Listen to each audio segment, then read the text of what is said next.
seguro que es él. ¿Quién vive ahí? La Elena. Sí, se lo he dicho. No pasa nada. Sí, ya lo iba a hacer, más tarde o más temprano lo iba a hacer.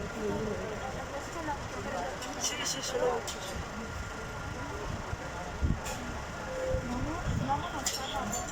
Ay, déjame verlo, hostia, cómo sube apagado el fuego. El coche lo tiene en una masa. Sí.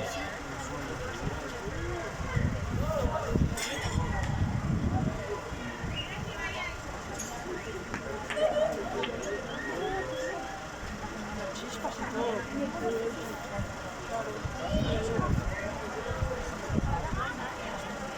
Sí, no, Todo el bloque, ¿no? sí. Pero la luz es que hay gente que estaba abajo. Sí, hay luz. Bueno, el de arriba ya se puede sacar. Mucho esto. Los bomberos, tío.